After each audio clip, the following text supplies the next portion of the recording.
Hi, TikTok. Olivia for Spacious Skies here. And I wanted to read to you something that I posted on Facebook recently that was very relatable to a lot of people. So I thought perhaps I would share it here. I call it a generic yet oddly familiar scenario. And this is primarily to women who are middle-aged and are now looking to figure out who they are in the context of being on their own, and so on and so forth. Tired and feeling defeated midway through life and against your very soul, you may feel you have no choice but to go home. What you experience is nothing short of a nightmare, and now it sounds like you need distance, which sucks when you need money to help you get back on your feet and or the encouragement from a loving and empathetic family. And I would say that people need the family, the empathy, the encouragement, and the love of a family over and beyond money. But if you can get nothing else, then money helps, obviously. Your family should be there for you by definition and by what they most likely pretended to be to the outside world all these years. You, in their minds, are to blame because you needed them and they don't want to be obligated to see your pain. They don't want to understand or admit to anything that may have happened to you long ago. And you are a reminder of how inadequate they feel under all these years of fake they have going on. They want you to play along or to be silenced. They are not prepared or willing to go inside themselves.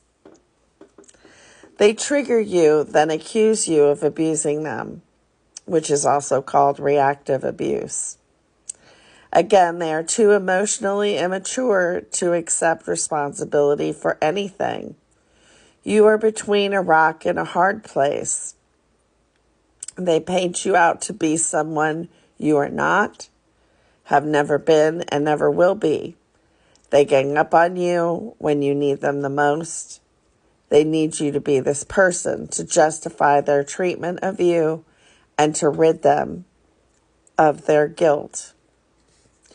Your conditioning as a child paved the way for you to choose people similar to your caregivers to partner with, which was also a disaster. And when you went home thinking that that's what people do when they are hurt and need their family, they let you know that once a woman leaves her family via adulthood and marriage, she's not wanted back. Everything you did, all you sacrificed for all these years for everyone around you, sacrificing your needs, putting others before you, cycles through your mind over and over again. You think and feel you are crazy, and you are in a way, but you won't feel that way forever. What you will be is hurt and wiser, with more self-awareness, and you will gain self-acceptance thereafter. I want you to know that your anger and rage even is understandable, and I'm sorry you are going through this.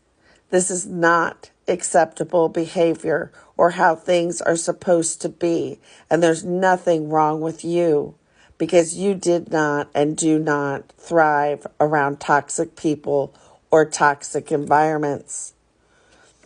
But don't expect them to finally understand or to come back to you and apologize.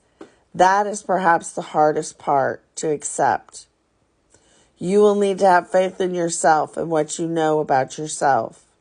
You can do this, and you will be stronger and more confident in the end. No, life isn't sugar and spice and everything nice being born a little girl. Somewhere between their excitement to have you, The newness wears off and the need for authenticity and parenting begins, and they aren't up to the commitment. That's when it becomes okay to see their sweet baby girl as the enemy or as anything bad. They feel inadequate. They don't have the answers. They make you the enemy.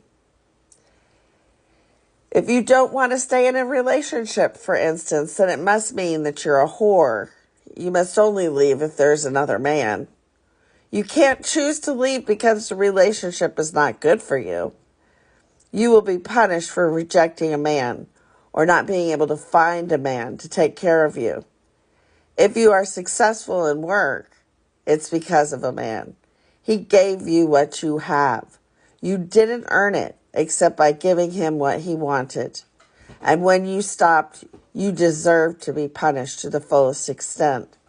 All the chips will be stacked against you, and society will reinforce these messages to you over and over again. What a way to try to raise your children, huh? You feel, and often are, totally responsible for them. You do the best you can given the circumstances while being treated like you are not and will never be good enough. The mistakes and failures are yours alone, and the successes, of course, are attributed to people who weren't even around or who ignored you all together.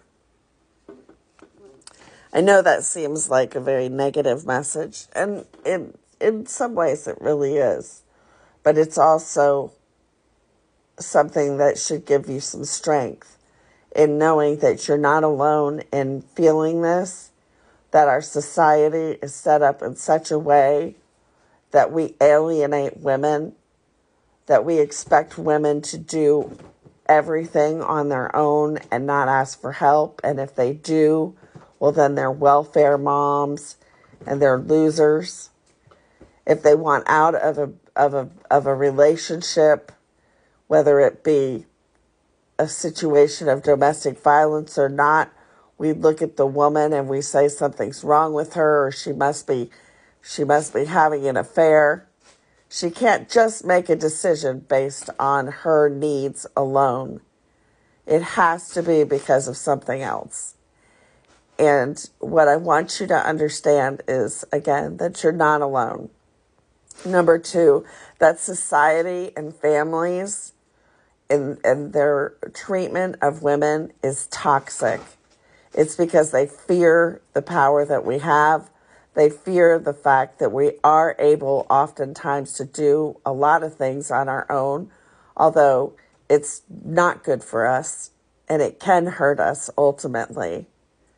But you need to know that you are strong and that there are other strong women out here around you and throughout the society who are working to help other women and to help change the perception of women and the language surrounding women that says that we aren't any good.